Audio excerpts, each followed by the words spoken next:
T'es-tu déjà senti comme si quelqu'un ne te cherchait que lorsqu'il avait besoin de quelque chose? Si c'est le cas, il est possible que cette personne abuse de ton temps, de ton énergie ou de tes émotions. Souvent, lorsque tu es en relation avec quelqu'un qui se sert de toi comme un outil, au début, les choses peuvent sembler normales, voire parfaites. Ces personnes ont tendance à être charmantes au début, créant l'impression qu'elles te valorisent et se soucient de toi. Cependant, avec le temps, elles commencent à montrer des signes de manipulation, d'égoïsme et de désintérêt pour ton bien-être. Ce schéma comportemental est plus courant qu'il n'y paraît, et c'est pourquoi il est crucial d'apprendre à l'identifier avant qu'il ne te fasse du mal. L'un des comportements les plus courants chez ces personnes est qu'elles sont toujours présentes quand elles ont besoin de quelque chose, mais disparaissent ou deviennent distantes lorsque c'est toi qui as besoin de soutien. Cela crée un déséquilibre dans la relation où tu donnes beaucoup plus que tu ne reçois. Ainsi agit une personne qui ne fait que se servir de toi. Tu t'es sûrement déjà retrouvé face à quelqu'un qui semblait intéressé par toi, mais avec le temps, tu t'es rendu compte qu'il ne te manipulait que pour son propre bénéfice. Ce type de relation peut être douloureux et, dans de nombreux cas, difficile à détecter au début. Mais pas de panique, car aujourd'hui nous allons te donner tous les outils pour identifier ces signaux et te protéger émotionnellement. À la fin de cette vidéo, tu ne sauras pas seulement comment agissent les personnes qui t'utilisent, mais tu seras également armé des informations nécessaires pour couper ces liens toxiques de manière définitive. Je te promets que ce que tu apprendras ici t'aidera à reconnaître ces comportements dans ton entourage et à prendre des décisions qui te seront bénéfiques à long terme. Alors, sois attentif, car ce que je vais te dire change tout. Un signe clair qu'une personne ne fait que t'utiliser est qu'elle minimise souvent tes problèmes ou préoccupations. Chaque fois que tu essaies de parler de ce qui te touche, il semble qu'elle n'a jamais le temps ou l'intérêt de t'écouter. En revanche, quand elles ont un problème, elles s'attendent toujours à ce que tu sois là pour les aider. Cette dynamique peut te faire sentir sous-estimé et non valorisé. L'une des grandes erreurs que nous commettons est de justifier le comportement de ces personnes, en croyant qu'elles vont changer ou qu'elles traversent juste une mauvaise passe. Mais fais attention, car il y a quelque chose que tu oublies. Si une personne priorise constamment ses besoins au-dessus des tiens, elle ne traverse pas un mauvais moment. Elle montre sa véritable nature. Il est essentiel de reconnaître ces comportements pour ce qu'ils sont avant que le mal ne soit plus grand. Un aspect important à souligner est la façon dont ces personnes peuvent être extrêmement flatteuses ou charmantes au début de la relation. Ce comportement fait partie de ce que les psychologues appellent la phase d'idéalisation, où elles tentent de gagner rapidement ta confiance et ton affection pour ensuite profiter de cette proximité. Lorsque les choses ne sont plus si nouvelles ou excitantes, leur attitude change, et c'est là que tu commences à remarquer leurs véritables intentions. Ce que ces personnes cherchent, dans la plupart des cas, est une relation de convenance, qu'elle soit émotionnelle, économique ou sociale. Leur principal objectif est d'obtenir quelque chose de toi, sans avoir à investir dans la relation de manière réciproque. C'est pourquoi tu dois être très vigilant lorsque tu sens que tu es toujours en train de donner et que tu ne reçois jamais ce que tu mérites. Rolando l'explique très clairement. Les relations saines reposent sur l'équilibre. Si tu as toujours l'impression de porter tout le poids de la relation, il est probable que l'autre personne ne te considère que comme un moyen d'obtenir ce qu'elle veut. C'est un conseil crucial à garder en tête, car cela t'aidera à évaluer si la personne à tes côtés te valorise réellement ou si elle te voit seulement comme un moyen d'atteindre ses propres fins. À mesure que nous avançons dans cette vidéo, tu verras qu'il ne s'agit pas seulement de mauvaises intentions. Dans certains cas, les personnes qui t'utilisent peuvent même ne pas être conscientes de ce qu'elles font. Elles ont appris à agir de cette manière en raison de schémas comportementaux acquis dans le passé. Cependant, cela ne signifie pas que tu dois permettre qu'elles continuent à abuser de ta générosité et de ta bonne volonté. Il est fondamental que tu commences à poser des limites claires dans tes relations.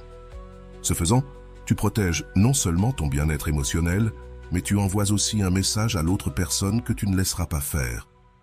Cela peut être difficile au début, surtout si tu ressens un fort attachement émotionnel. Mais souviens-toi que ta paix mentale et ton bonheur doivent être ta priorité.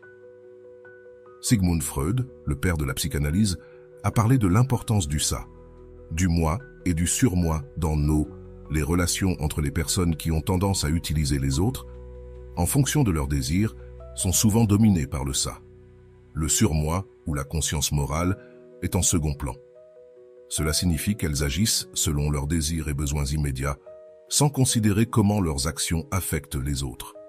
Alfred Adler, un autre psychologue influent, a souligné l'importance des relations équilibrées. Pour lui, une relation saine est celle où les deux membres grandissent et se développent ensemble. Si tu remarques que ta croissance personnelle est freinée par une relation où tu es le seul à donner et jamais à recevoir, il est temps de réévaluer si cette personne mérite de rester dans ta vie. Rappelle-toi, tu as le contrôle sur qui entre et demeure dans ta vie. Cette vidéo ne te donnera pas seulement les outils pour identifier quand une personne t'utilise, mais elle t'apprendra aussi comment agir et te libérer de ces relations toxiques. Pour mieux comprendre comment agit une personne qui ne te considère que comme un moyen, il est nécessaire d'analyser ce comportement d'un point de vue psychologique. Sigmund Freud, le père du psychanalyse, croyait que nos actions sont profondément influencées par le ça, le moi et le surmoi. Le ça représente nos désirs les plus primitifs, tandis que le surmoi agit comme notre conscience morale. Chez les personnes qui ont tendance à utiliser les autres, le ça est souvent dominant. Elles cherchent à satisfaire leurs besoins et désirs immédiats, sans se soucier de l'impact de leurs actions sur autrui. Cette absence de conscience et d'empathie est une caractéristique commune chez ceux qui utilisent les autres pour leurs propres bénéfices. Carl Jung, quant à lui, a introduit le concept de l'ombre, cette partie cachée de notre personnalité que nous réprimons souvent. Chez de nombreuses personnes agissant de manière manipulatrice ou intéressée, leur ombre est dominée par des désirs égoïstes et des schémas de comportement visant à satisfaire leurs besoins au détriment des autres. Selon Jung, intégrer cette ombre dans notre conscience est crucial pour atteindre un équilibre émotionnel. Cependant, dans le cas des personnes qui n'utilisent que les autres, cette ombre reste cachée, leur permettant de continuer à agir de manière égoïste sans ressentir de culpabilité. Rolando nous offre également une réflexion précieuse à ce sujet.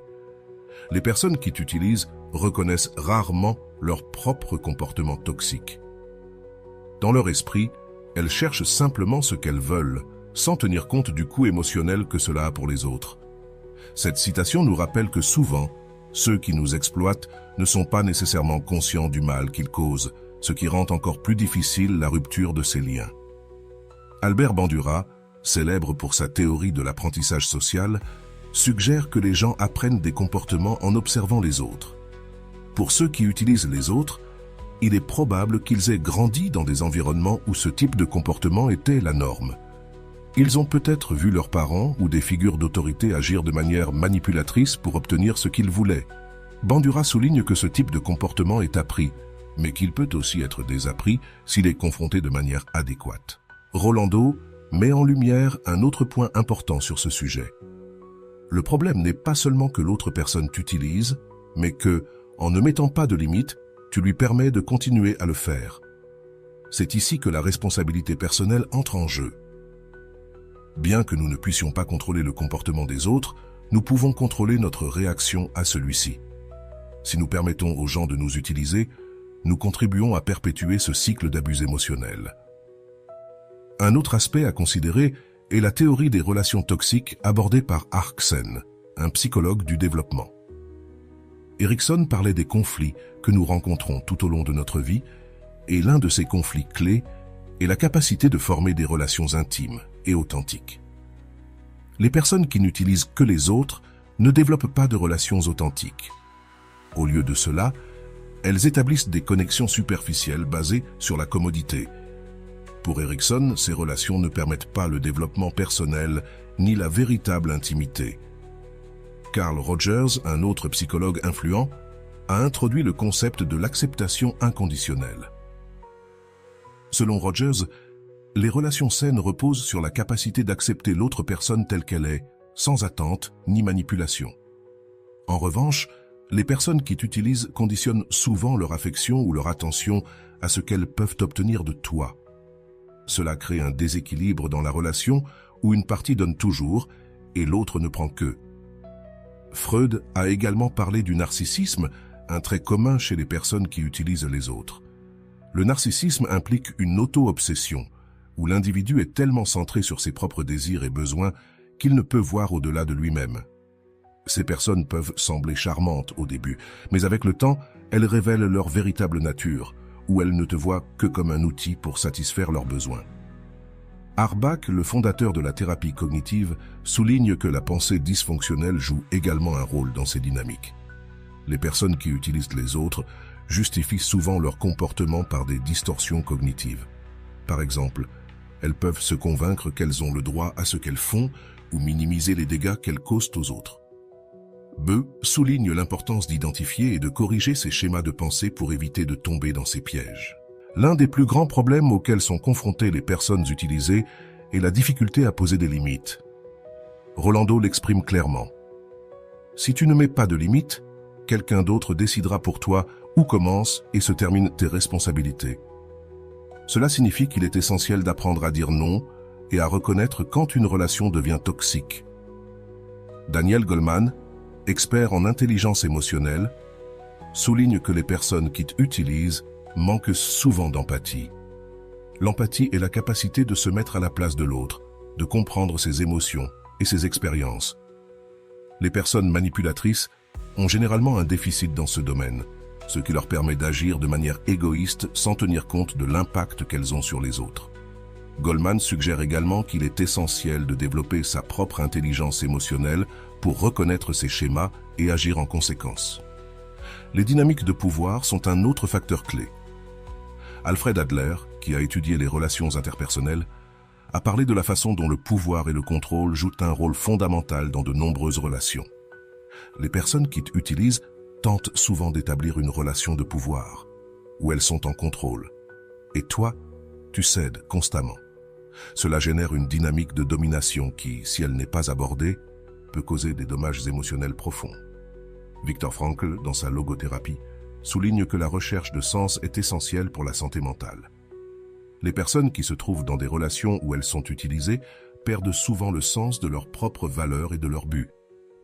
Frankl nous rappelle que le sens de la vie ne peut être sacrifié pour le bien-être d'une autre personne et que nous devons trouver notre propre chemin, même si cela signifie s'éloigner de ceux qui nous utilisent.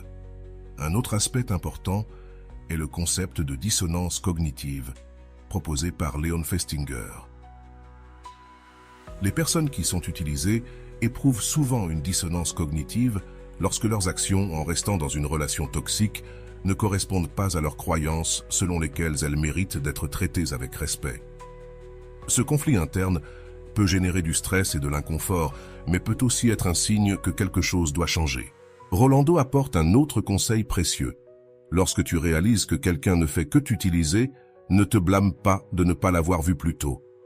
Ce qui est important, c'est ce que tu décides de faire à partir de maintenant. C'est un rappel que tu as toujours la capacité de prendre des décisions qui améliorent ton bien-être émotionnel, même si tu t'es senti piégé dans le passé. Howard Gardner, connu pour sa théorie des intelligences multiples, suggère que nous avons tous différentes façons de traiter et de comprendre les relations.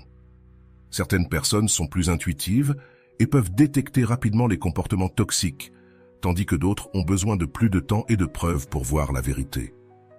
Ce qui est important, c'est qu'une fois que tu reconnais que tu es utilisé, tu prennes des mesures pour changer la dynamique ou t'éloigner. Enfin, Mary Ainsworth et John Bowlby, dans leur théorie de l'attachement, expliquent que les personnes ayant un style d'attachement insécurisé ont tendance à rester dans des relations toxiques plus longtemps que nécessaire. Cela est dû à la peur de l'abandon ou de la solitude. Cependant, la solution ne réside pas dans le fait de s'accrocher à une relation qui te fait du mal, mais plutôt dans l'apprentissage de la confiance en soi et de sa capacité à être bien sans cette personne. Jusqu'à présent, nous avons parlé de la manière dont agissent les personnes qui t'utilisent et des effets psychologiques que cela peut avoir sur toi. Mais il est important de se rappeler que le fait que quelqu'un t'utilise n'est pas de ta faute, mais le résultat d'une dynamique déséquilibrée qui peut surgir pour de nombreuses raisons. Aujourd'hui, nous allons explorer comment détecter ces signaux tôt et que faire une fois que tu réalises que tu es utilisé. Les outils que nous te fournirons t'aideront non seulement à te protéger, mais aussi à guérir et à sortir plus fort de ces situations. L'un des signes les plus clairs que quelqu'un te utilise est le manque de réciprocité dans une relation saine. Les deux parties donnent et reçoivent de manière équitable. Cependant, quand une personne ne te considère que comme un outil, les choses ne sont pas équitables. C'est toujours toi qui fais des sacrifices, que ce soit émotionnellement, physiquement ou financièrement, tandis que l'autre personne semble toujours en tirer des bénéfices sans rien donner en retour. Ce type de relation crée une charge émotionnelle qui peut devenir insoutenable si elle n'est pas corrigée à temps. Le Bygske, l'un des plus grands psychologues du développement, a parlé de l'importance des interactions sociales pour la croissance personnelle. Dans sa théorie du développement cognitif, il a souligné que les relations doivent être mutuellement bénéfiques pour que les deux parties grandissent et se développent. Quand une personne te utilise, il n'y a pas de croissance, seulement du stagnement. Cela s'explique par le fait que la relation n'est pas fondée sur une base de respect et de soutien mutuel, mais sur un déséquilibre de pouvoir. Carl Rogers a également souligné l'importance de la considération positive inconditionnelle dans les relations. Selon Rogers, l'amour et le respect dans une relation doivent être inconditionnels, c'est-à-dire ne pas dépendre de ce que l'autre personne peut offrir en retour. Cependant, quand quelqu'un t'utilise, son affection et son attention sont conditionnées par ce qu'il peut obtenir de toi. Si tu cesses d'être utile pour eux, cette affection disparaît, créant un profond vide émotionnel. Rolando l'exprime de manière percutante. Tu ne peux pas construire une relation solide quand une des parties ne s'intéresse qu'à ce qu'elle peut tirer de l'autre. Ce n'est pas de l'amour, c'est de l'intérêt déguisé. Cette citation nous rappelle que le véritable amour repose sur le respect et la réciprocité, pas sur l'utilisation égoïste de l'autre personne pour satisfaire ses propres besoins. Daniel Kahneman, lauréat du prix Nobel en sciences économiques, connu pour son travail sur la prise de décision, parle de la manière dont les personnes qui t'utilisent ont tendance à profiter de tes points aveugles émotionnels. Elles savent comment manipuler tes émotions pour que tu continues à investir dans la relation, même lorsque tu ne reçois pas ce que tu mérites. Kahneman suggère que les décisions émotionnelles sont souvent irrationnelles, et c'est ce que les personnes manipulatrices exploitent pour te maintenir dans une dynamique où tu donnes toujours plus que tu ne reçois. Un autre psychologue important, Abraham Maslow, dans sa théorie de la pyramide des besoins, souligne que pour atteindre l'autoréalisation, au sommet de sa pyramide, nos besoins émotionnels doivent être satisfaits en premier. Les relations dans lesquelles tu es utilisé t'empêchent d'atteindre ce niveau de réalisation, car tu es constamment concentré sur la satisfaction des besoins de l'autre personne, en oubliant de prendre soin de toi. Ce manque d'équilibre émotionnel t'empêche de grandir et de t'épanouir. Elizabeth Loftus, psychologue cognitive, a démontré comment la mémoire et les expériences passées peuvent influencer nos décisions présentes. Dans de nombreuses situations, les personnes qui t'utilisent recourent à des tactiques telles que la manipulation émotionnelle ou la distorsion des faits pour te faire douter de ta perception. Elles te font sentir que tu exagères ou que tu es le problème, alors qu'en réalité, elles sont en train de déformer la réalité pour éviter de prendre leurs responsabilités.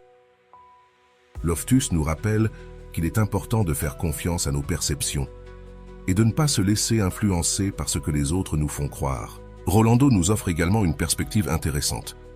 L'une des choses les plus difficiles est d'accepter qu'une personne que nous aimons ne fait que nous utiliser, mais la vérité est que tu ne peux pas obliger quelqu'un à te valoriser comme tu le mérites.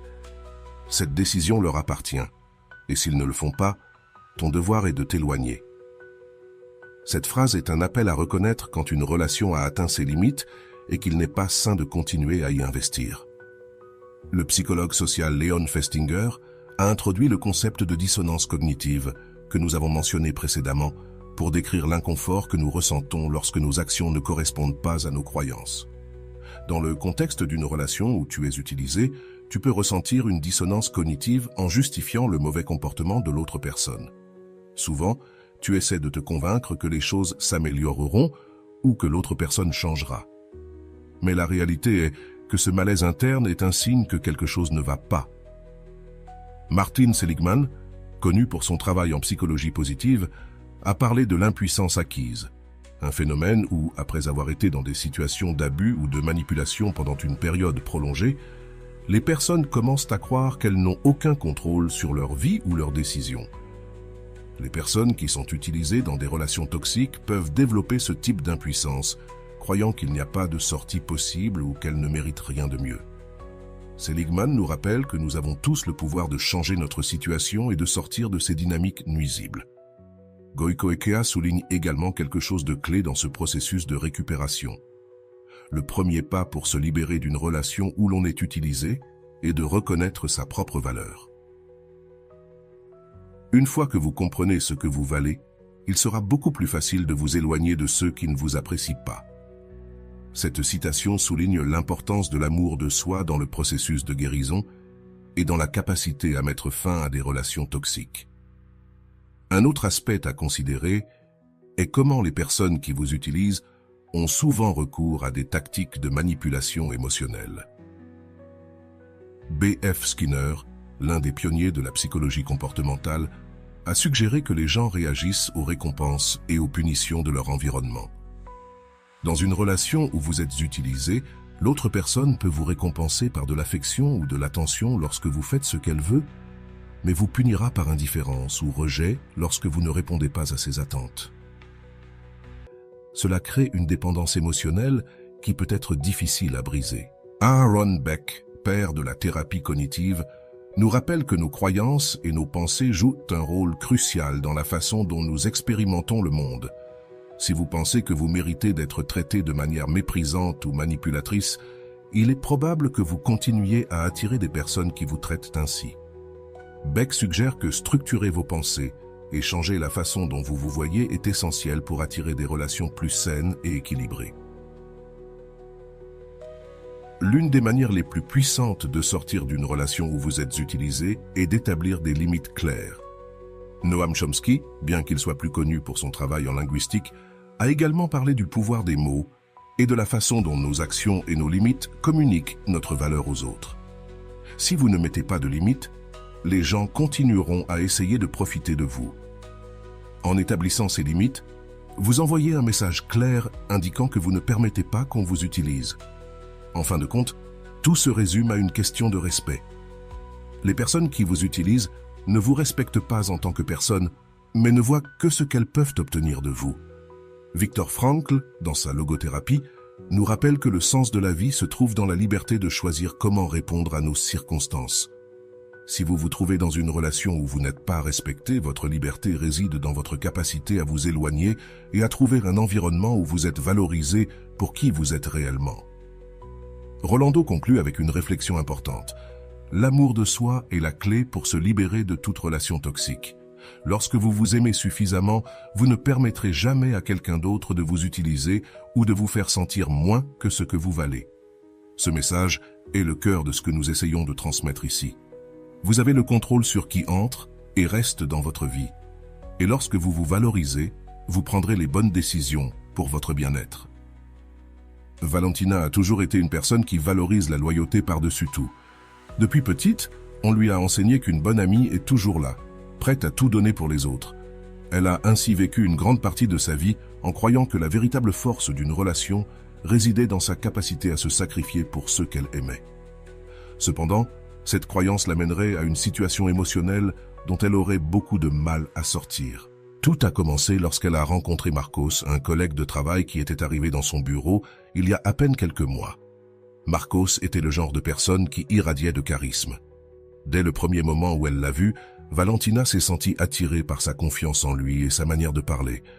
Il semblait toujours savoir quoi dire pour la faire sentir spéciale, et cette attention a fait qu'elle s'est ouverte rapidement à lui. Au début, les choses semblaient aller merveilleusement bien. Marcos était toujours prêt à écouter les problèmes de Valentina, il lui donnait des conseils, et lorsqu'elle avait le plus besoin de lui, il semblait être la personne idéale pour la soutenir. Ils passaient de longues heures à parler après le travail, et bientôt, ce qui avait commencé comme une simple amitié se transformait en quelque chose de plus. Valentina a commencé à ressentir une connexion spéciale avec Marcos, croyant qu'elle avait enfin trouvé quelqu'un qui la comprenait et la valorisait. Cependant, avec le temps, de petits signes ont commencé à apparaître que Valentina, aveuglée par son affection pour lui, ne voulait pas voir. Marcos ne semblait disponible que lorsqu'il avait besoin de quelque chose d'elle. Il lui demandait constamment des services, de l'aider avec son travail, de l'écouter lorsqu'il avait des problèmes avec d'autres collègues, ou même de lui prêter de l'argent quand il manquait d'argent. Valentina, avec son caractère disposé à aider, ne voyait rien de mal à cela. Elle croyait qu'il était en train de construire une relation solide basée sur un soutien mutuel. Mais ce qu'il ne remarquait pas, c'était que ce soutien allait toujours dans une seule direction. Marcos se proposait rarement de l'aider avec quoi que ce soit, et quand Valentina essayait de parler de ses propres problèmes, il changeait rapidement de sujet ou trouvait une excuse pour mettre fin à la conversation. Ce n'était pas évident au début, mais avec le temps, Valentina a commencé à se sentir de plus en plus ignorée. Un jour, Valentina travaillait sur un projet qui lui causait beaucoup de stress. C'était une tâche importante, et elle savait qu'elle ne pouvait pas se permettre d'erreur. Elle était fatiguée et accablée. Alors elle décida de demander de l'aide à Marcos, espérant qu'il lui offrirait le même soutien qu'elle lui avait toujours apporté. Mais la réponse qu'elle obtient la surprit. « Je ne peux pas, Valentina. Je suis très occupé avec mes affaires, » dit Marcos sans même la regarder, tout en continuant à taper sur son ordinateur. Valentina sentit un nœud dans l'estomac. C'était la première fois qu'elle réalisait à quel point leur relation était unilatérale. Elle avait toujours été là pour lui, mais quand elle avait besoin de quelque chose, il n'était pas disponible. Cependant, au lieu de le confronter à ce moment-là, elle décida d'ignorer ses sentiments et de continuer à travailler. Les jours passèrent, et ce sentiment d'être ignorée commença à grandir en elle. Ce n'était plus simplement une petite gêne, c'était devenu quelque chose qui la tourmentait de plus en plus. Marcos continuait à lui demander des faveurs comme si de rien n'était, et Valentina, incapable de dire non, continuait à l'aider. Mais son ressentiment grandissait à chaque nouvelle faveur. C'est alors que quelque chose d'inattendu se produisit. Valentina eut une conversation avec sa meilleure amie, Clara, qui lui ouvrit les yeux d'une manière qu'elle n'aurait jamais imaginée. Elle prenait un café un après-midi après le travail, et Clara remarqua que Valentina semblait épuisée, comme si quelque chose l'affectait profondément. « Valentina, je te vois fatiguée. »« Ça va ?» demanda Clara avec inquiétude. Sans savoir comment l'expliquer, Valentina commença à lui raconter tout ce qu'elle avait vécu avec Marcos. Elle lui parla de la façon dont elle avait toujours été là pour lui, mais quand elle avait besoin de quelque chose, il disparaissait. À la fin de son récit, Clara la regarda avec une expression sérieuse et dit quelque chose qui changerait la perspective de Valentina pour toujours. « Ma chère, je ne veux pas être dur avec toi, mais je pense que Marcos ne fait que t'utiliser. On dirait qu'il ne se soucie pas vraiment de toi, il te cherche seulement quand il a besoin de quelque chose. » Valentina resta silencieuse, réfléchissant à ce que Clara venait de dire. C'était une possibilité qu'elle n'avait jamais envisagée. Elle avait toujours pensé que sa relation avec Marcos était une amitié sincère, mais les paroles de Clara l'atteignirent de plein fouet. Était-il possible qu'il l'ait simplement utilisé tout ce temps? Clara continua à parler, lui donnant des exemples clairs de la façon dont le comportement de Marcos n'était pas celui de quelqu'un qui valorisait une amie, mais plutôt de quelqu'un qui cherchait simplement à profiter de sa gentillesse. Elle lui dit que si Marcos la valorisait vraiment, il serait là pour elle de la même manière qu'elle avait toujours été là pour lui. Une amitié ou tout type de relation, dit Clara, se base sur le don et le recevoir. Mais tu n'as fait que donner, Valentina, et ce n'est pas juste pour toi. Valentina rentra chez elle ce soir-là avec un mélange d'émotions. D'une part, elle était en colère contre Marcos pour l'avoir traité de cette manière, mais d'autre part, elle se sentait coupable d'avoir permis que cela se produise. Les mots de Clara résonnèrent dans son esprit, et pour la première fois, elle commença à se demander si elle avait vraiment investi son temps et son énergie en quelqu'un qui ne le méritait pas. Les jours suivants après la conversation avec Clara furent difficiles pour Valentina. Elle était plus consciente que jamais de la dynamique toxique qu'elle avait avec Marcos, mais elle ne savait toujours pas comment faire face à la situation. Une partie d'elle s'accrochait à l'idée qu'elle exagérait peut-être. Peut-être que Marcos l'appréciait vraiment, juste qu'il ne savait pas comment le montrer. Mais en même temps, les mots de Clara continuaient à résonner dans son esprit. Marcos ne fait que t'utiliser. Elle décida que le mieux serait d'observer attentivement le comportement de Marcos avant de prendre une décision drastique. Elle commença à remarquer qu'en réalité, Marcos ne la cherchait que lorsqu'il avait besoin de quelque chose et que chaque fois qu'elle essayait de parler de ses propres problèmes, il trouvait un moyen de changer de sujet ou de disparaître. Chaque petit détail qu'elle avait ignoré auparavant devenait maintenant plus évident, et cela la frustrait encore plus. Un jour, alors qu'ils travaillaient tous les deux au bureau, Valentina décida de faire un petit test. Elle avait beaucoup entendu parler de l'importance de mettre des limites, quelque chose que Rolando mentionnait souvent dans ses cours sur les relations toxiques. Valentina pensa que, si elle voulait vraiment savoir si Marcos la valorisait ou s'il l'utilisait simplement, elle devait établir une limite claire. Ce jour-là, Marcos s'approcha d'elle avec la même attitude que d'habitude. Il avait un problème avec son ordinateur et avait besoin que Valentina l'aide à résoudre le problème. « Valentina, tu peux m'aider avec ça ?»« Je ne comprends pas ce qui se passe avec ce fichier, » lui dit-il, comme si c'était la chose la plus naturelle au monde.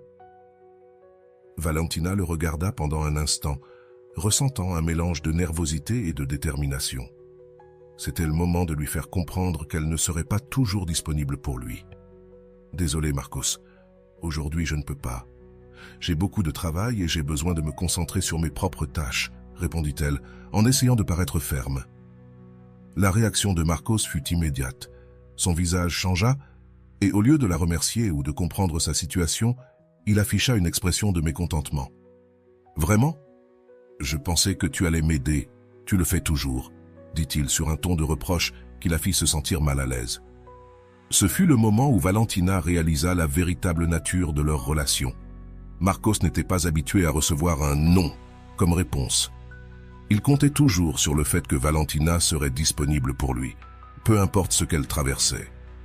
À ce moment-là, elle comprit que pour Marcos, leur amitié n'était pas une question d'affection ou de respect, mais de convenance. Valentina maintint sa décision ferme, et bien qu'elle ressentît une boule dans l'estomac, elle savait que c'était la bonne chose à faire. Marcos ne persista pas, mais l'atmosphère entre eux devint tendue. Il n'y avait plus de rire ni de longues conversations. À la fin de la journée, Marcos commença à s'éloigner d'elle, ce qui, au lieu de lui faire mal, lui apporta du soulagement. Il était évident qu'il n'était intéressé par son amitié que lorsqu'il pouvait en tirer profit. Les jours passèrent et Valentina commença à sentir que sa vie retrouvait une certaine normalité, mais maintenant avec une nouvelle perspective. Elle réalisa qu'elle avait toujours mis les autres au-dessus d'elle-même, oubliant ses propres besoins. Elle commença à pratiquer davantage les conseils qu'elle avait lus de Rolando, comme l'importance d'établir des limites et de prioriser son propre bien-être émotionnel. Un après-midi, alors qu'elle était chez elle à lire un livre, elle reçut un message de Marcos. Ils ne s'étaient pas parlé depuis des jours, et, en le voyant, Valentina ressentit un mélange de curiosité et de méfiance. Le message disait « On peut parler, je veux clarifier ce qui s'est passé entre nous ». Valentina décida de lui donner l'occasion d'expliquer son point de vue, bien qu'au fond, elle savait déjà quelle serait la véritable raison derrière ce message. Marcos était habitué à ce qu'elle soit toujours disponible, et en ne l'ayant plus à sa disposition, il essaierait de la manipuler pour qu'elle redevienne celle d'avant. Ils se rencontrèrent dans un café près de son travail, et Marcos ne tarda pas à commencer à parler. « Val, je ne comprends pas ce qui t'arrive ces derniers temps. J'ai l'impression que tu t'es éloignée et que tu n'es plus la même qu'avant, » dit-il sur un ton qui essayait de sembler inquiet. Valentina, calme mais décidée, le regarda fixement et répondit « Ce n'est pas que je me sois éloignée, Marcos. Ce qui se passe, c'est que j'ai commencé à réaliser que notre amitié n'est pas ce que je pensais. Je suis toujours là pour toi, mais quand j'ai besoin de quelque chose, tu n'es jamais là. Ce n'est pas une amitié et je ne veux pas continuer dans cette dynamique. » Marcos resta silencieux un moment, clairement surpris par la fermeté dans la voix de Valentina. Il n'était pas habitué à ce que quelqu'un lui dise ses vérités si directement. Après quelques secondes d'inconfort, il essaya de se justifier.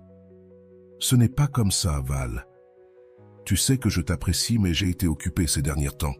Je n'ai pas eu le temps pour quoi que ce soit. » Il commença à dire quelque chose d'autre, mais Valentina l'interrompit. « Tu as toujours une excuse, Marcos. Il ne s'agit pas d'être occupé. Il s'agit de prioriser, et clairement, je n'ai jamais été une priorité pour toi.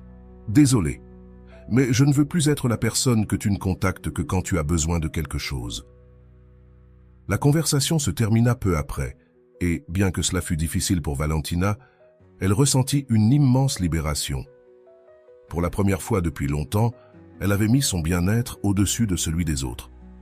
Elle savait qu'il y aurait des conséquences et qu'elle perdrait probablement Marcos comme ami, mais elle était prête à l'accepter. Ce qui importait le plus, c'était qu'enfin, elle avait commencé à se valoriser elle-même. Après la conversation avec Marcos, Valentina rentra chez elle avec un sentiment doux amer. Bien qu'elle sache qu'elle avait fait ce qu'il fallait, il restait une partie d'elle qui éprouvait de la nostalgie pour les moments qu'ils avaient partagés. Après tout, Marcos avait été une part importante de sa vie pendant de nombreux mois, et rompre avec cette dynamique n'était pas facile. Cependant, chaque fois qu'elle pensait à la manière dont elle avait permis qu'il l'utilise, sa conviction se renforçait. Elle ne redeviendrait plus cette personne qui se sacrifiait pour les autres sans rien attendre en retour. Le lendemain, Valentina décida de faire quelque chose de différent.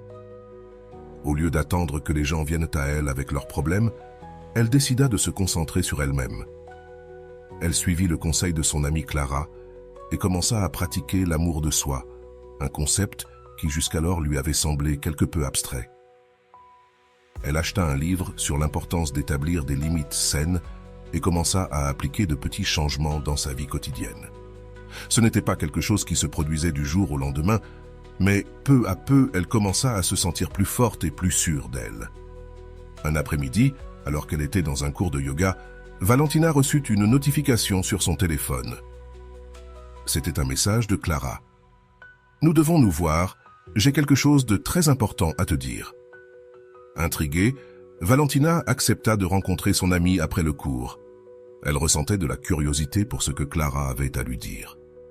Lorsqu'elles se rencontrèrent, Clara ne put contenir son émotion. « Val, tu ne sais pas à quel point je suis heureuse pour toi, » dit-elle en souriant. « Je me rends compte à quel point tu as changé au cours des derniers mois. Tu es une autre personne. » Valentina, surprise, répondit avec humilité. « Je ne sais pas si je suis une autre personne, mais oui, je me sens mieux. Je pense que j'ai enfin appris à me mettre moi-même en premier. » Clara acquiesça avec enthousiasme. « C'est ce que je voulais te dire. Je me souviens de comment tu étais avant, toujours préoccupée par les autres, en particulier par Marcos. Et maintenant, je te vois beaucoup plus calme, plus en paix avec toi-même. » Valentina réfléchit aux mots de son amie. Il était vrai qu'elle avait changé, même si elle ressentait encore quelques cicatrices de son expérience. Ses blessures l'avaient rendue plus forte. Elle apprit qu'il est important d'être aimable et généreux, mais qu'il est également essentiel de savoir quand s'éloigner des personnes qui ne vous valorisent pas. Une semaine plus tard, Valentina eut une rencontre inattendue. En marchant dans le parc, elle se trouva face à face avec Marcos. Il était avec un groupe d'amis et, bien qu'au premier abord elle ait pensé à l'éviter, elle décida qu'elle n'avait rien à craindre. Avec un sourire tranquille, elle s'approcha et le salua poliment. « Bonjour Marcos, comment as-tu été ?» dit-elle avec un calme qu'elle ne s'attendait même pas à avoir. Marcos la regarda un peu déconcerté par la sérénité de Valentina.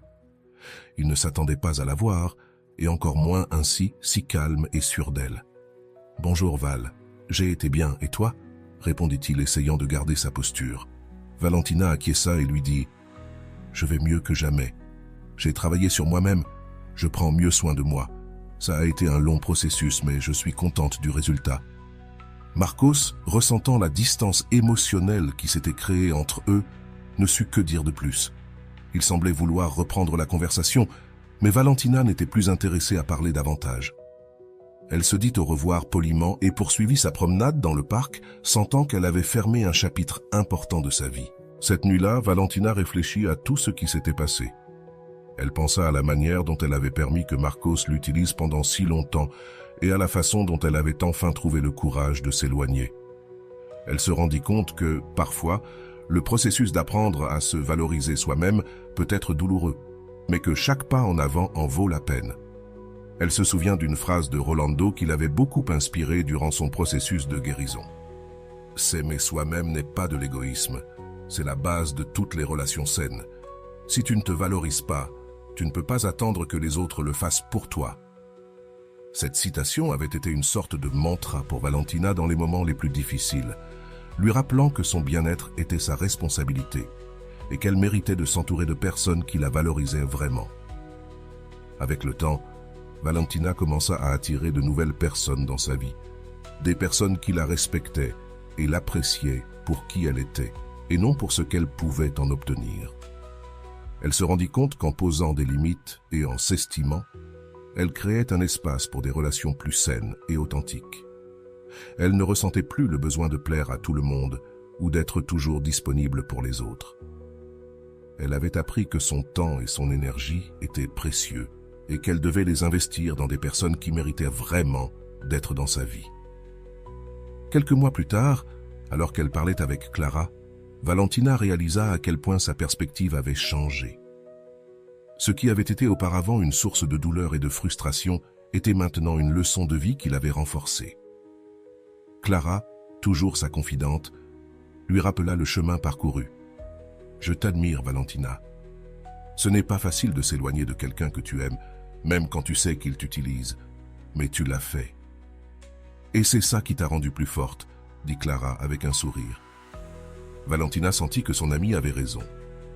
Elle avait appris à identifier les signes d'une relation toxique et, surtout, elle avait appris à s'éloigner des personnes qui ne l'estimaient pas. Sa relation avec Marcos avait été une expérience douloureuse, mais elle lui avait aussi enseigné l'importance de poser des limites et de se prioriser. L'histoire de Valentina est un rappel que nous méritons tous d'être entourés de personnes qui nous estiment et nous respectent. Les personnes qui vous utilisent ne sont pas nécessairement mal intentionnées, mais cela ne signifie pas que vous devez leur permettre de tirer profit de vous. Poser des limites et pratiquer l'amour de soi est essentiel pour avoir des relations saines et équilibrées. Au final, Valentina comprit que son plus grand acte d'amour était envers elle-même, et cet amour-propre lui permit de grandir, de guérir et de construire une vie où son bien-être émotionnel était une priorité. Elle ne permettait plus à personne de l'utiliser, car elle avait appris à s'estimer d'une manière qu'elle n'avait jamais imaginée auparavant. Maintenant que nous avons parcouru l'histoire de Valentina, il est temps de faire une réflexion plus approfondie sur chacun des événements qui l'ont amenée à changer sa vie, et finalement, à se libérer d'une relation où elle était utilisée. Cette analyse nous permet non seulement de mieux comprendre son processus, mais elle peut également vous aider à identifier des schémas similaires dans vos propres relations et à apprendre comment les affronter. Le premier point clé dans l'histoire de Valentina fut sa décision de poser une limite. C'était la première fois qu'elle disait non à Marcos lorsqu'il lui demanda de l'aide avec le dossier de son travail. Bien qu'en apparence cela puisse sembler un petit geste, la réalité est que ce fut un acte monumental pour Valentina. Dire non quand elle avait toujours dit oui fut un changement qui commença à rompre la dynamique toxique qui avait dominé sa relation avec Marcos. C'est un exemple clair de la façon dont le premier pas vers le changement peut sembler insignifiant mais avoir un impact profond.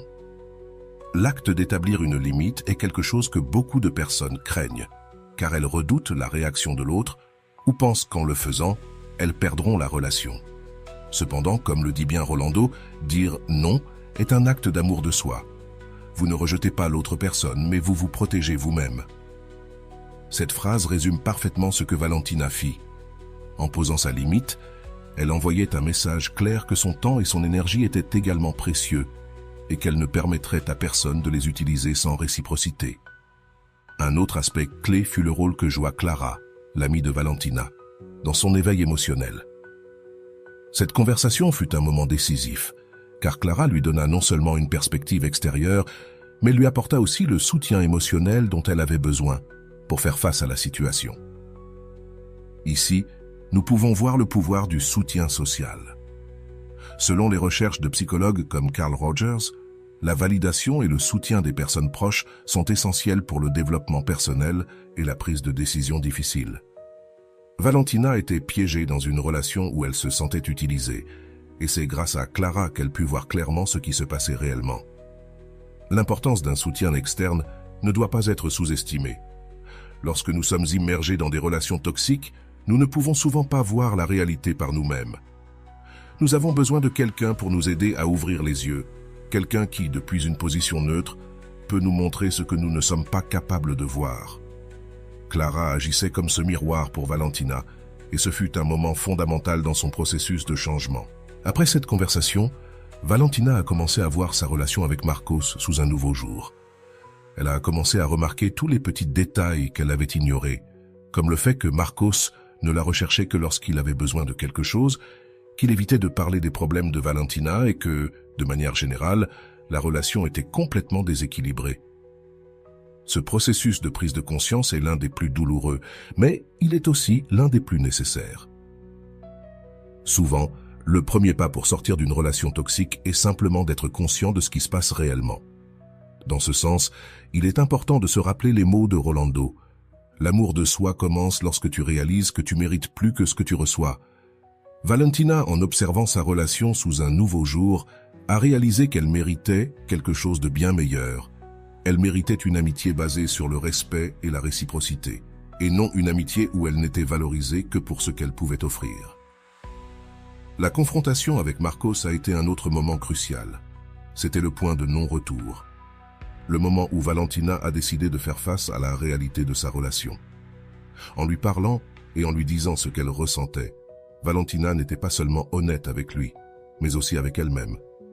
Elle a décidé qu'elle n'était plus disposée à se laisser utiliser. Et même si cela a été un moment douloureux, cela a aussi été libérateur. Le refus de Marcos d'assumer la responsabilité de ses actions n'a pas été une surprise. De nombreuses personnes qui utilisent les autres ne reconnaissent que très rarement leur comportement toxique. Au lieu d'admettre qu'elles ont manipulé ou profité de la situation, elles cherchent souvent à se justifier ou à blâmer l'autre personne. C'est ce qui s'est passé avec Marcos, qui a essayé de minimiser les sentiments de Valentina et de justifier son comportement avec des excuses. Cependant, Valentina était déjà à un stade où elle n'accepterait pas ces excuses. C'est ici que nous pouvons voir l'importance d'avoir une base solide d'amour de soi. Lorsque Valentina a décidé de confronter Marcos, elle l'a fait avec sécurité et confiance en elle. Elle n'avait plus besoin de la validation de Marcos pour se sentir précieuse. Elle savait ce qu'elle valait, et c'est cela qui lui a permis de s'éloigner de lui sans culpabilité ni regret. Ce processus d'éloignement d'une relation toxique n'est pas facile, et Valentina l'a vécu de manière très concrète. Souvent, lorsque nous sommes dans des relations où nous sommes utilisés, nous pouvons ressentir la peur de rester seuls ou de perdre quelque chose d'important. Cependant, comme le montre l'histoire de Valentina, parfois ce que nous perdons en nous éloignant est bien moins précieux que ce que nous gagnons. Notre paix intérieure, notre estime de soi et notre liberté émotionnelle. Un autre aspect important de cette histoire est comment Valentina a appris à attirer de nouvelles personnes dans sa vie. Après avoir rompu avec Marcos, elle a commencé à s'entourer de personnes qui l'appréciaient pour qui elle était, et non pour ce qu'elle pouvait obtenir d'elle. C'est un changement significatif, car il montre que lorsque tu commences à te valoriser, tu commences aussi à attirer des personnes qui te valorisent de la même manière. Cela nous amène à réfléchir à l'importance de choisir consciemment les personnes avec qui nous partageons notre vie. Comme le disait le docteur Franco, en fin de compte, l'homme ne doit pas se demander quel est le sens de sa vie, mais reconnaître que c'est lui qui est interrogé. Valentina s'est rendue compte qu'elle avait le pouvoir de choisir qui était dans sa vie, et ce faisant, elle a décidé de s'entourer de personnes qui l'appréciaient sincèrement. Finalement, l'histoire de Valentina est une histoire de transformation et d'émancipation. Ce qui a commencé comme une relation toxique est devenu une occasion pour elle d'apprendre à se valoriser et à prioriser son bien-être. Son parcours n'a pas été facile, mais chaque pas qu'elle a fait en avant l'a renforcé. Elle a appris que le véritable amour commence par soi-même et qu'il n'y a rien de plus précieux que d'être en paix avec qui l'on est. Il est important que, tout comme Valentina, tu prennes le temps de réfléchir aux relations dans ta vie. Es-tu entouré de personnes qui t'apprécient et te respectent? Ou as-tu l'impression de donner plus que tu ne reçois? Si tu te trouves dans une situation où tu te sens utilisé ou sous-estimé, rappelle-toi que tu as toujours le pouvoir de changer cette situation.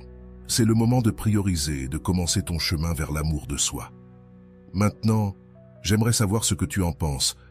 T'es-tu déjà retrouvé dans une situation similaire à celle de Valentina? As-tu ressenti que quelqu'un dans ta vie t'utilisait? Partage ton histoire dans les commentaires. Ton expérience pourrait inspirer d'autres personnes qui traversent une situation similaire. Ensemble, nous pouvons apprendre à construire des relations plus saines et respectueuses. Et voilà, j'espère que vous avez trouvé beaucoup de valeur dans cette vidéo. Merci d'être resté jusqu'à la fin de cette vidéo J'adore quand vous faites ça. Si vous en voulez plus, vous pouvez écrire en commentaire « J'en veux encore plus ». J'espère vous revoir dans une autre vidéo.